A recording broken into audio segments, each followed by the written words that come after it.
Welcome to The Inner Shift, the Men series. This series exists because men are often taught how to perform under pressure but not how to process it. Many men don't talk about stress, anxiety, emotional fatigue, or burnout, not because they don't feel it, but because they've learned to carry it quietly. In this series, we create space for honest conversations around mental health, emotional well being, and the inner cost of responsibility, leadership, and expectation. These are not conversations about weaknesses, these are conversations about awareness. We speak with men who have lived full lives, professionally, personally, and who are willing to reflect on what pressure does to the mind, the body, and the nervous system over time. I'm Paayal Lal. I'm a conscious counselor and facilitator. The Inner Shift Men series is not about fixing yourself, it's about recognizing what you've been carrying and learning how to carry it differently. For the first episode, I want to begin with a conversation that many men will recognize even if they've never named it: high functioning stress. This is the kind of stress where life looks stable, work is moving forward, and responsibilities are being met. Yet the body remains tense, the mind rarely rests, and silence feels uncomfortable. It's not dramatic, it's not visible, but because of that, it goes unaddressed. My guest today is Vijay Ramchandran. He has spent decades in senior leadership roles across banking, marketing, and consumer businesses, working with organizations such as Citibank, IDFC Bank, and currently serving on the board of Mahindra Manulife Mutual Fund. He has operated in environments where clarity, performance, and decision making under pressure are non negotiable. What makes this conversation meaningful is Vijay's willingness to speak about not just leadership, but about stress, self awareness, and the internal signals that often get ignored in such high functioning lives.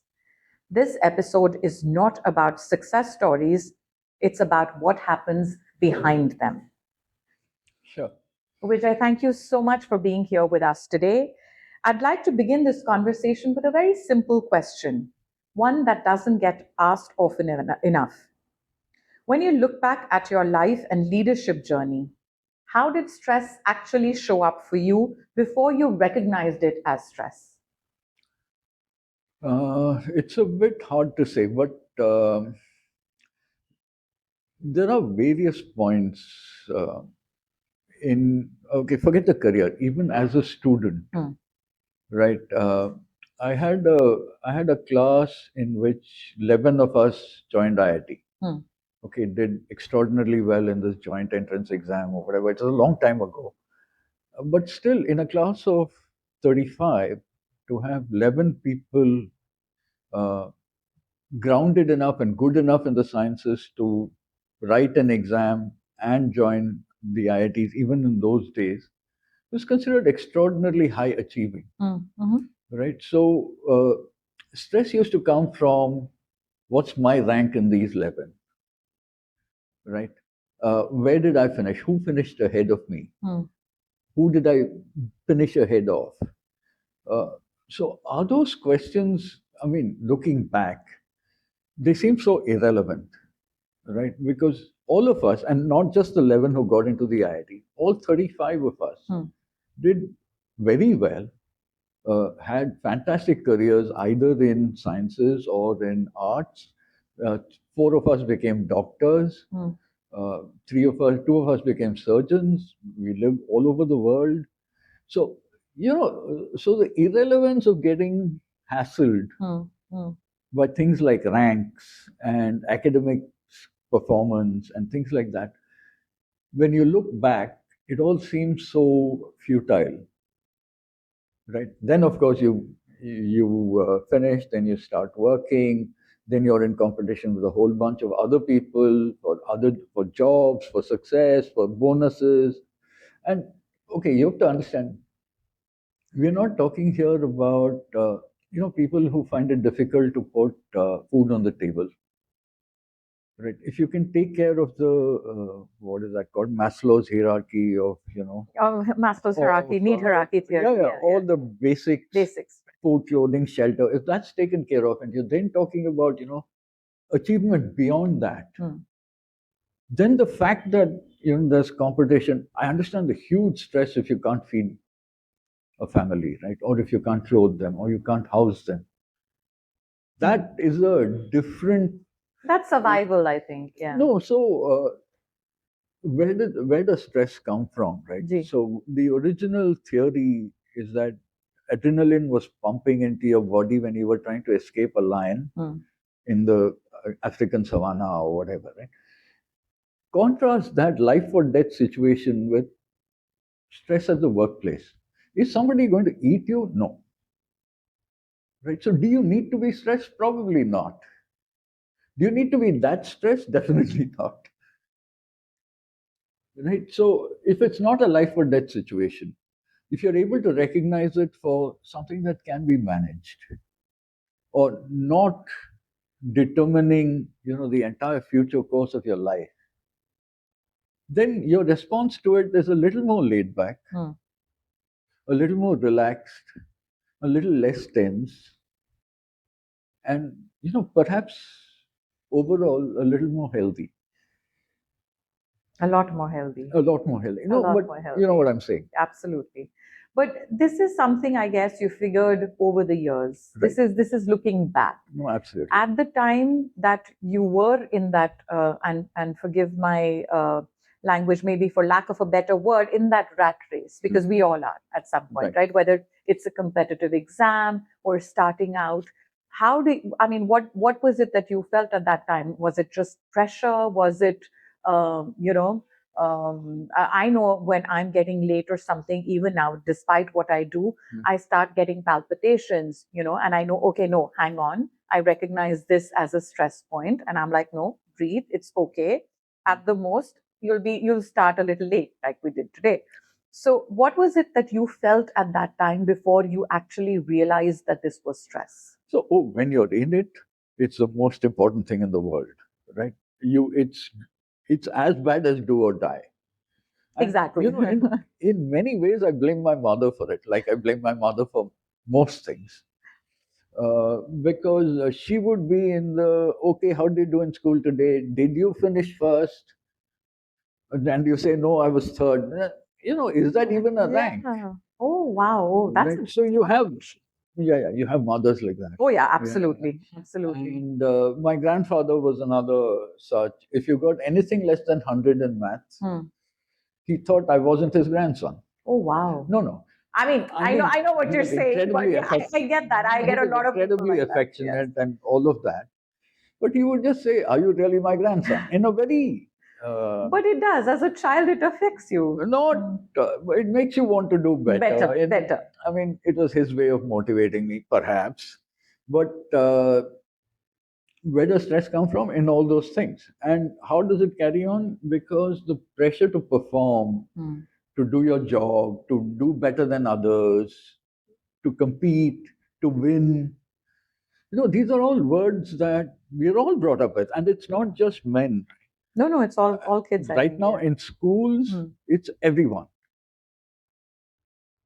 There is a statement which I hear a lot nowadays is, oh, girls today are much better. That's also undue pressure. Yeah. I think I would also be guilty of that, where I say, girls are very sorted today. And then once you become aware, you take a step back and say, hang on a minute. What I was saying earlier when we were having a chat, that I think from the time that we are born, we get pushed into this competition, whether we want it or not. People like you have taken it as a motivation, but there are a lot of us who take it as pressure and it's like, no, I have to do this. I have to do this because if I don't, then such and such bad things, negative things will happen. Right. So, do you think this vigilance is something which is important in life? Yeah, I think recognizing it for what it is. Just having the intelligence to know this is happening to you. Anything which is, how shall I put it, relativistic, comparative, is probably what causes stress more than anything which is absolute. Right. So let's look. Look at it on a mark scale itself. You get 70%. Is that good or bad? Nobody knows until somebody gets 80. Very valid point. Right? Yeah, So absolutely. it's an extraordinarily tough exam. The highest marks were 60. You got 60. Hmm. Right? Do you want to know what everybody else got? Yes, because otherwise, how do you know how well you've done?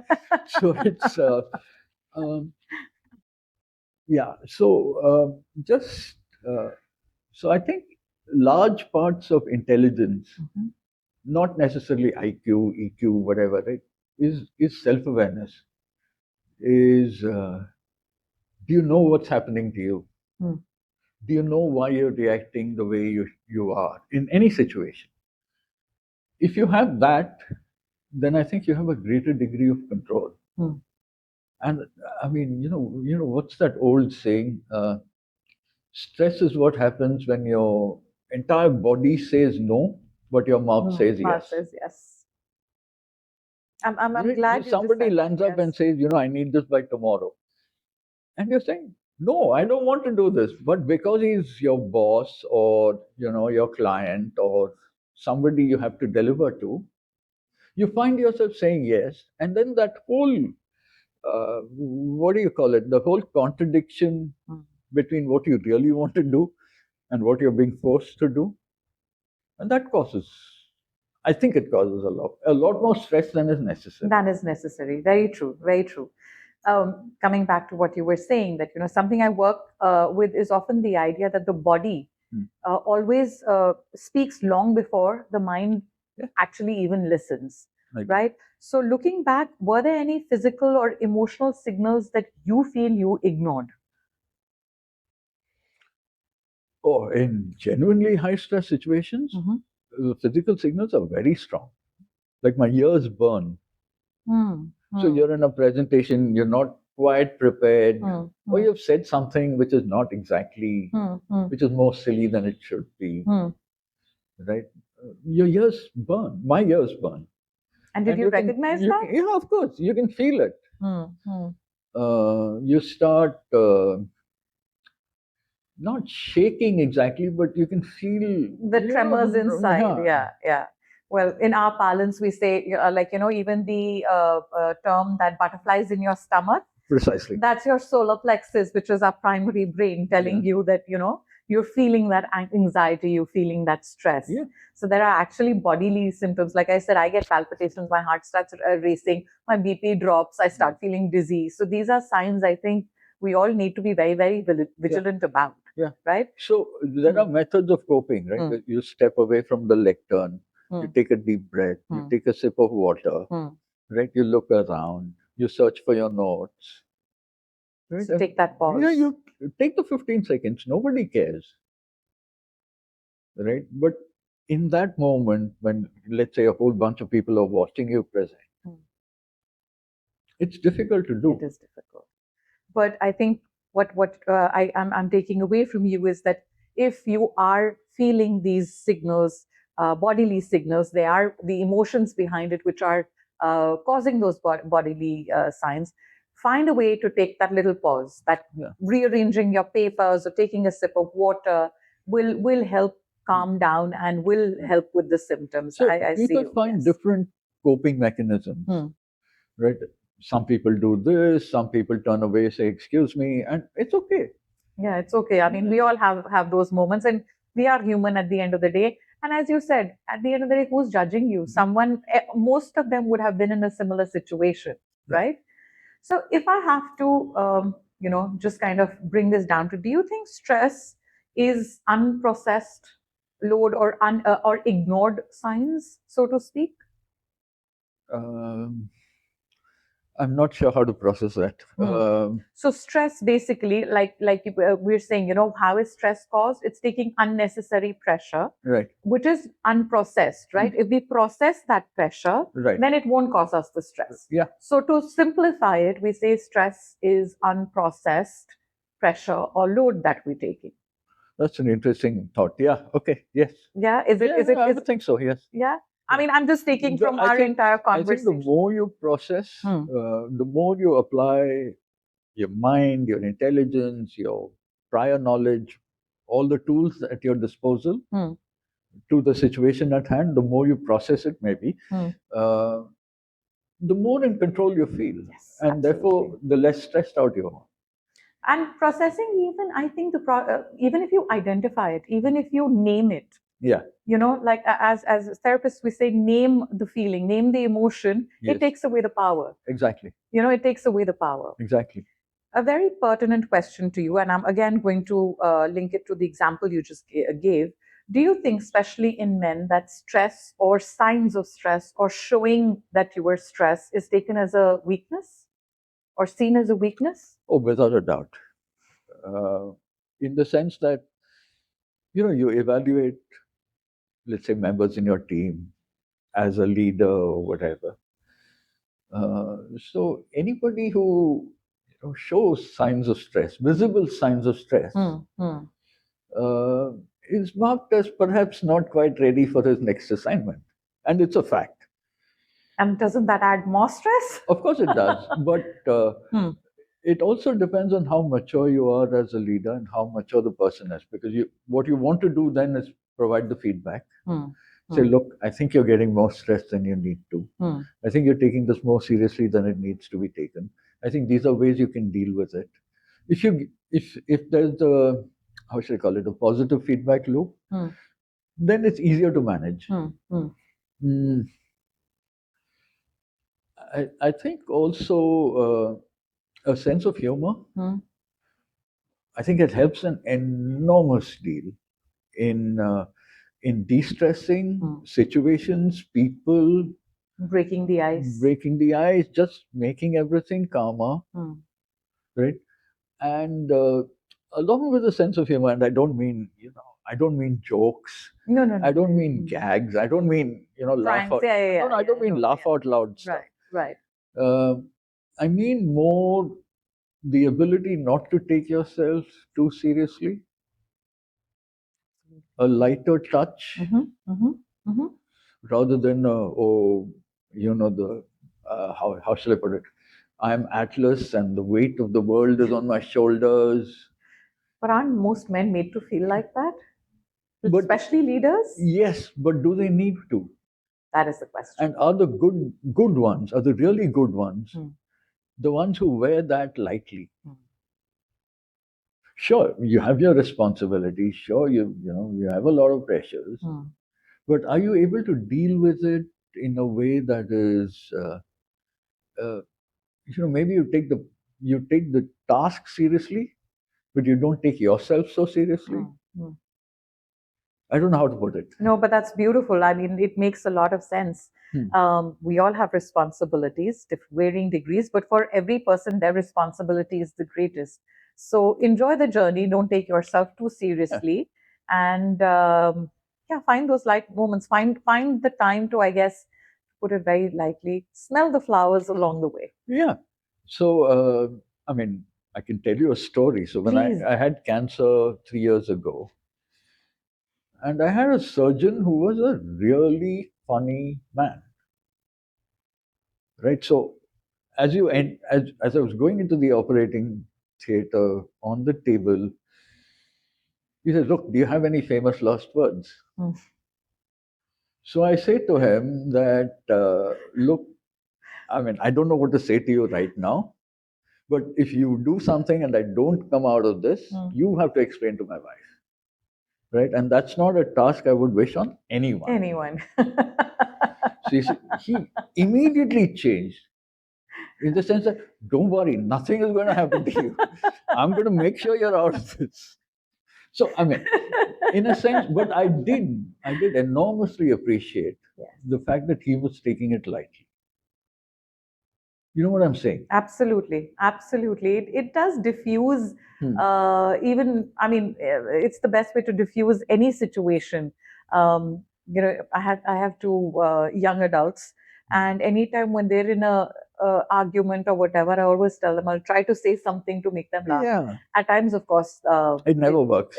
at times they look at me as if they want to murder me. Yes. But I think that pause. So again, in psychology, we say the distraction. Yeah, It's distracting your mind from a particular thought, and absolutely. it's easier to distract with humor Hmm. than it is to distract with something more serious. So your Yeah. point is very And valid. when people are stressed and they're at each other's throats. Hmm. I think the recognition is that anything you say can only make things worse. I get it. I You get know what that. I'm saying? Yeah. It's a kind of let them be. They'll sort it out. Just pouring oil on troubled waters, all that kind of stuff. It actually has worth. I mean, it's a cliche, I know, but it's a cliche because it works. Cliches also come from things that have been happening. It works. So that's why it works. Absolutely. Okay, moving on. Leadership is often discussed as strategy and clarity, but rarely as a nervous system regulation, right? It does require a lot of, as you said, strength of character, maturity, ability to handle a lot of things, right? How does stress subtly affect decision making at senior levels? You've been in so many senior levels. Yeah, How do you think stress would affect that? I think one of the first things we learn is that you don't take decisions when you're stressed, right? Invariably, they tend to become suboptimal. So it's better to, that's why they say sleep over it. We talk in the morning. We catch up again in an hour or so once we've all digested this. So those breaks in meetings where people go out, grab a cup of coffee, talk about what they've heard. Those decisions tend to be better decisions. So again, it's it's a corporate world in the sense that you're not an admiral on the bridge of an aircraft carrier deciding whether to launch jets, right? Most things can wait. Yeah, absolutely. It's not if I don't pull this trigger now, if I'm not as fast as JT Edson's gunslinging heroes, nothing's going to happen. So take your time. And that realization, I think most leaders They learn it. they Yeah. learn it. Yeah. It's I think the higher up you ascend in a corporate ladder, the more deliberate you are in many things, and the more you realize that it's not the end of the world if you don't take this decision now. I'm not saying you sit on your hands. No. I get what you mean. Think Right? over But it. you tend to have more time than you think you have. That's beautifully put. You have more time than you think you have, and I think that is very relevant in a lot of situations. Yeah. And I think that is something I would want, especially the young ones listening to us. You have more time than you think you have. It's beautifully put. Do you think it made a difference to your leadership style when you realized these things and you were more regulated in your emotions? For sure, yes. The How should I put it? When you're younger, or when you're just starting out, you think you're going to change the world. You do. It's a fact. I mean, It's absolutely. I'm just laughing because I'm like, yeah, that's. I mean, I identify with what you're when saying. you're 18 or 19, if you don't think you're going to change the world, there's a problem. If at 40 you still think you're going to change the world, that's a problem. Because in most cases, you're not. Most Right? cases, You're going to yes, make absolutely. decisions which are not earth-shatteringly important. They may seem that way, but in reality, if you step back, they really are not. No, I don't want to sound cynical. No, you're not sounding cynical. No, it's not No, he's cynicism. very practical. You're very practical. I think these are very, very practical things. Then we did going through. You just shared. You went through a very serious dysregulation.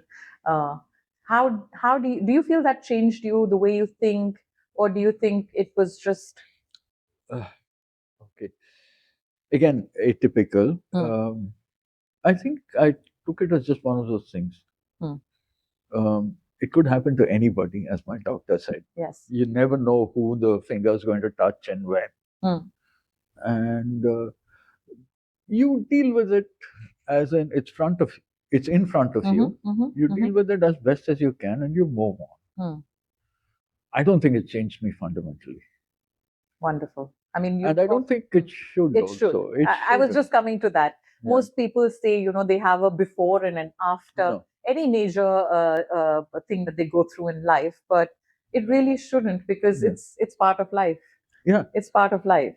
I think, okay, so you get a bunch of challenges in life, right? Uh, how you deal with it is the only thing you can control. You can't control when the challenge appears, or what the challenge is, who's throwing the challenge at you. None of that is in your control. So, again, means of managing stress, focus on the controllables. There are things you can't control.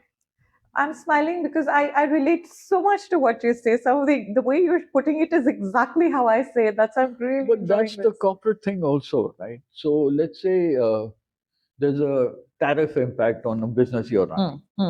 Is that something you can control? No. Is that therefore worth worrying about? No.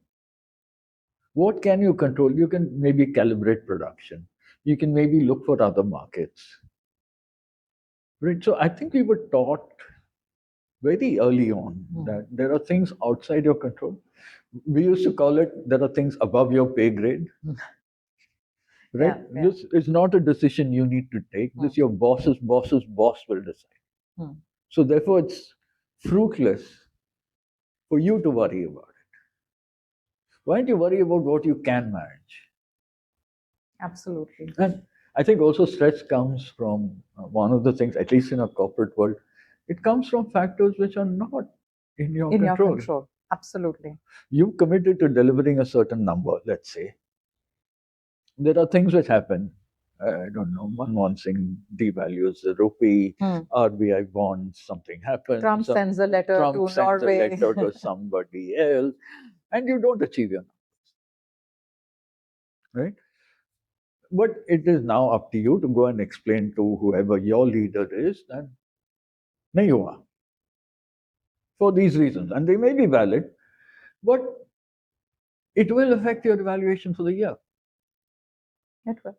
right? But did your evaluation get affected because of something you did or didn't do? I don't think so. Therefore, should you be stressed about it? I don't think so. Because there's nothing you could have There's done nothing you can differently. do. No, absolutely. That's what I went. I often explain to my clients or my patients that, look at it like a computer program. Okay, this has happened. Is it in my control? Yes. Okay, save for later. If it's not, control or delete immediately. But it's very hard to do. But it's very hard. Very hard. You feel victimized. You feel that through no fault of your own, circumstances have conspired to defeat you. What do you do? What do you do? So exactly. So as you said, okay, your year-end evaluation is going to get affected. So go through the emotions, the anger, the frustration, whatever. But stress, go through the emotions and leave it. But you really can't do anything about it. So adding stress to it is not going to matter. Yeah. It's like saying, okay, this has happened, life has happened. If I can do something about it, sure, please go all out. But if you can't, any amount of crying, screaming, shouting, doing anything is not going to change it. Yeah. So why bother yourself and why trouble yourself even more? So beautiful. You have moved eventually from leading systems and leading all these big corporates into building something that supports mental well-being. Yeah. Find chill. Okay. Right? Okay. I won't. Okay. Go ahead. What personal experience led you there? I'm not talking about it. I just want to know, We what can talk about it. So a friend of mine and I, we were having coffee someday, having said enough to corporate careers and whatever. So, and this is just pre-pandemic. We're saying, what's the real? He's an HR professional, right? Okay. So one of the things that he was saying is the amount of stress that he was seeing among younger people, among corporate employees, among students, was he said if there's something we can do about it. So we said okay, we'll explore it, and we figured out some mechanisms, and we built an app, and we did all of that, and again, most stressful, it went nowhere. Surprising, just before the pandemic. We couldn't find funding for it. There were other global apps Please, like please Calm. launch it today. No, there's Calm globally. Of course, So yes, Calm, yes. We Calm was doing really very well, well. and all Yeah. the funding was going there. And so, okay, since you asked, we'll talk about. I don't know. Do you wear a fitness band? I do. I'm not wearing one right now, Yeah. but I So do. if you wear a fitness band, one of the most uh, one of the most striking measures of stress Hmm. is what is called heart rate variability. Right. Yes. So this Right. we figured out in 2019, Wow. and the last issue of The Economist Hmm. now, Hmm. 7 years later, Hmm. has an article on heart rate variability. So my friend Pradeep and I, Right. the Right. partner and I, Right. we were joking about how we were ahead of our times. So Fitbit or an Apple Watch or Apple Watch. Yeah. whatever Yeah. will measure that Yes. for you. Yes. Yes. Absolutely. Okay, so one more thing we figured out about stress is that it is what's the word? It's cumulative, Hmm. Yes. right? Absolutely. So there's a base level of stress, and event after event adds to it. Hmm. And the effects of stress or the health effects of stress are not immediate, Hmm.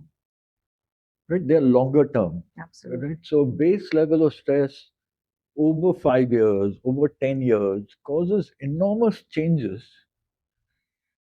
in your body's systems, Yes. Absolutely.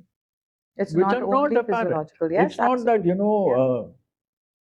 as an event, I'm really stressed and it's affected my health. It's not. Hmm. Hmm. There's an event, it's really stressed. There's an event tomorrow. There's an event a week later. There's the base level of stress, which slowly goes up. Over time, it affects you. And heart rate variability is an indicator also of accumulated stress, Okay. Hmm. right? Hmm. So the more variable your heart rate is, the less stressed you are. The more constant it is, Hmm. the more stressed you are. Hmm. Hmm. It comes from a solid dose of adrenaline which is injected into your Hmm. system as Hmm. you see a lion and you want to run, Hmm. Hmm. right? But therefore, your heart rate goes up and stays up, Hmm. and it stays constant at that level, and Hmm. that is fine, Hmm. right? Because it drops again, It it drops becomes again. Right. variable Right. and whatever Right. else. Right. The way this stress is, it goes up and it stays at a low constant level throughout for a long time, and less variability Hmm. is a problem. Hmm. So anyway, so that was what we figured out, but we couldn't sell it to anybody, and it was a long story. So it's We nothing. kind of Hmm. left it where it is, But I think but today, we invested a bit of money, and therefore, it's what it is. well, It's if fine. you're really interested, you should launch it again, because today this is the time where wellness and longevity and everyone is talking about, and finally is aware that that is the what you should be investing in your own self. Yeah. You have to invest in yourself. And what you just said goes back to what I said in the first segment, that stress is basically your unprocessed Yeah. emotions and load. So what has been your personal unloading technique? Like you said, in these certain situations, things like when we talk about wellness, breath work, meditation, yoga, exercise, even exercise, these all are natural ways of dealing with stress. Yeah. Journaling, writing, painting, anything that kind of brings your heart rate to that calm state. What has been your personal experience in this? What is your personal regime? So the thing in a corporate environment is that you can't really yell and scream and let steam off. Hmm. So I'm ashamed to say it, but I'm a road rage person. I like to yell at people on the road. I love that. You don't look like the road rage person at all. No, I don't know how to put it, and I'm ashamed to admit it. But it helps me. I reach home reasonably calm because I've vented.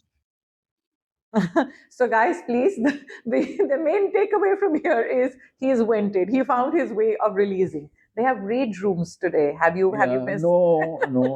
It'll be fun. It'll No, be fun to just go and break stuff. that's organized. That's organized. This is like, just letting. just venting. But no, on a more serious note, Ji, I think your family takes more of it than they should, the brunt, yes, um, because you can't vent in that office in an space, office yes. environment the way you'd like to. The only place you can is at home. Hmm. It's like, it's the place where when you land up, they have to take you in. Hmm. Hmm. That's home. In whatever And yeah, state. they don't have to do it anywhere else. So, yeah, I think they take more than they should. So, I mean, when I asked what is your regime, and she said, "Oh, he doesn't follow the traditional ways." She wasn't joking. No, so I do exercise. Uh, I cycle 2 or 3 days a week. Very nice. Yeah.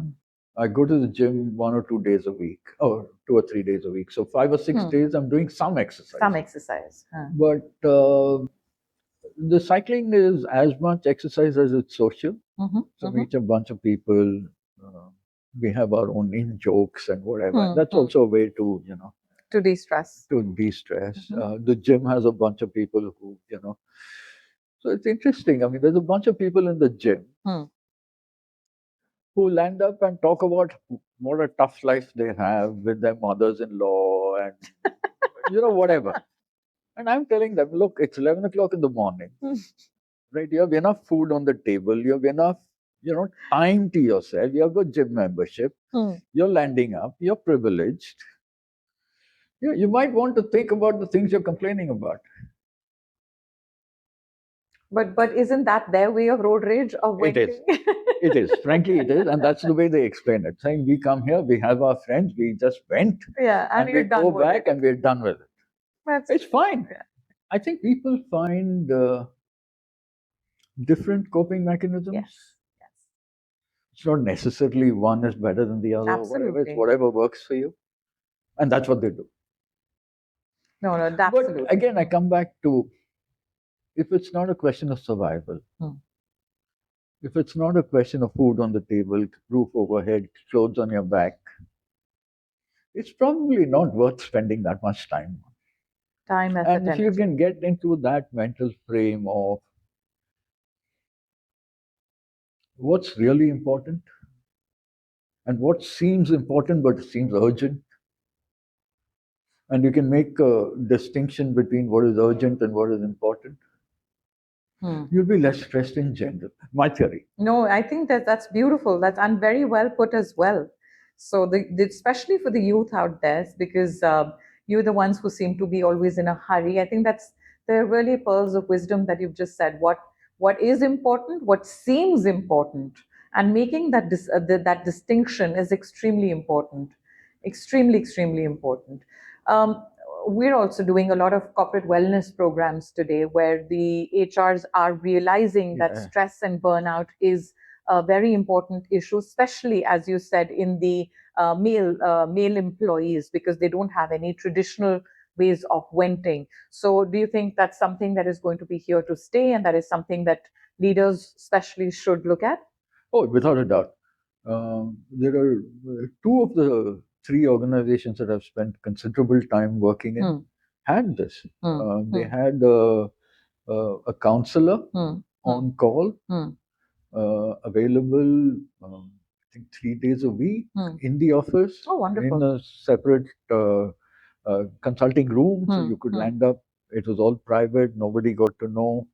Uh, because again, I think if you do it in a corporate environment, um, if it becomes known that you're going to see a counselor, I was going to ask you that there is a question. Yeah. degree of stigma still Still. attached. There Oh, shouldn't yes. be. There shouldn't be, There but there shouldn't is. be, but there is. That's why we started this to kind of remove that stigma. You'll be Yeah. surprised at how many people sitting there having this discussion with me would still say that, oh, if I had to send my child or go, I would think about it. Ah. Yeah, So, no, you're right. So, but people do use them mhm. in the sense that they're always busy, or Oh, they were always busy right, in right. those Which times. I think is a good sign. I think it's a great sign. Hmm. I think also in the pandemic, it's only gone up. Hmm. with the pandemic. Uh, work from home is interesting in theory. I don't think it's possible. No, but I don't think it's good at all. Yeah, I Because you don't either. need an environment outside the home with friends, people your own age, And a also stepping cohort. out of your home to Yeah. a different stimuli, you can't have the constant. Yeah. Yeah, absolutely. So, and here's the contrast, right? The people, and I don't mean this in a sexist way at all, but particularly women Right.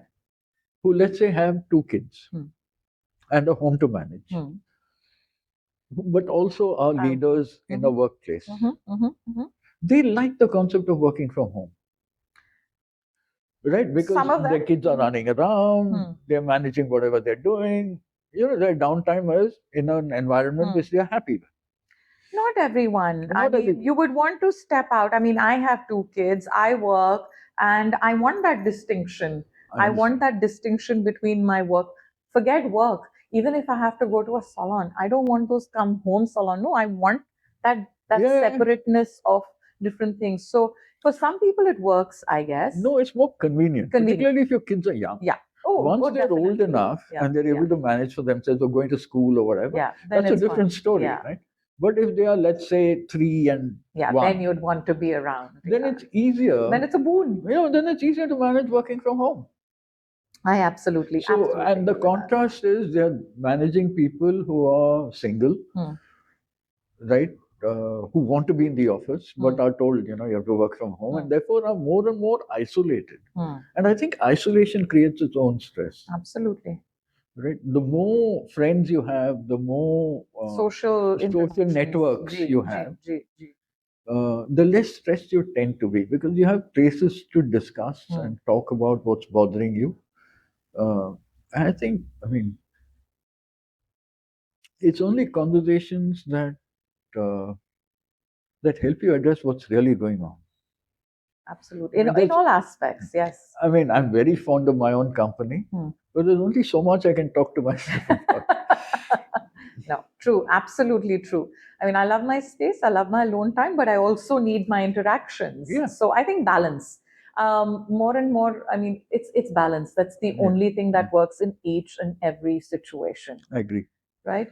No, I couldn't agree more. Balance is everything. Balances, yes. And there's never something called the perfect balance. There'll be time where there'll be it's like a seesaw, right? Exactly. It's like a seesaw. At times you have more of this, at times you have more of that. Yeah. But this constant is the only thing that is going to make you work for you.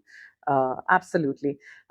It's been so interesting speaking with you. Just the last couple of questions. What does the inner shift mean to you today? If I use the word the inner shift, what does it mean to you? I haven't really thought about what it means, but it would mean a kind of realignment or a mental shift or something that you do to change your response to circumstances. It's like a switch. If you throw it so that you react differently, so that you respond differently, uh, that's what it would mean to me. Um, yeah, I think it's an interesting concept. To just change something inside to change everything outside. Yeah. That is what a message for the youth of today who never seem to be able to slow down. The leaders of today, the future leaders of tomorrow.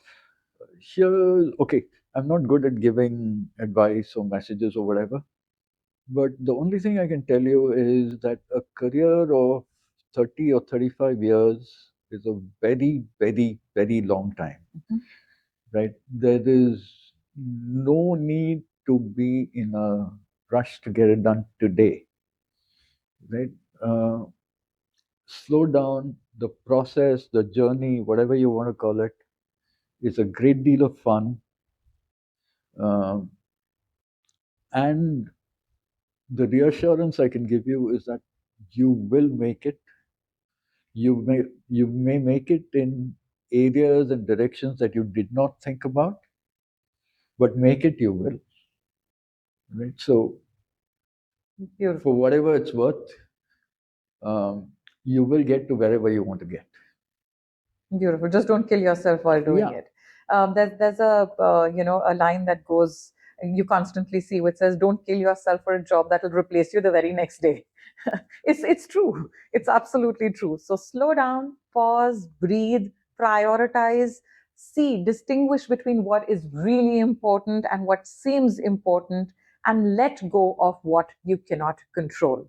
yeah, I think that has been my main takeaway from our conversation today. Learn to let go, yes, and that stress does not come at a particular moment. It builds over time. It's not something dramatic. It's that slow and silent thing that kind of yeah, yeah. killing me softly kind of a thing. So let go, enjoy life, and find chill. Find chill. Yeah, find your own chill. Find your own chill. Beautiful. Thank you so much, It's Vijay. been a Thank pleasure. you. Absolute pleasure. And this is the Inner Shift. We started the Men series, a place where you can talk, you can pause, and you can find your inner shift.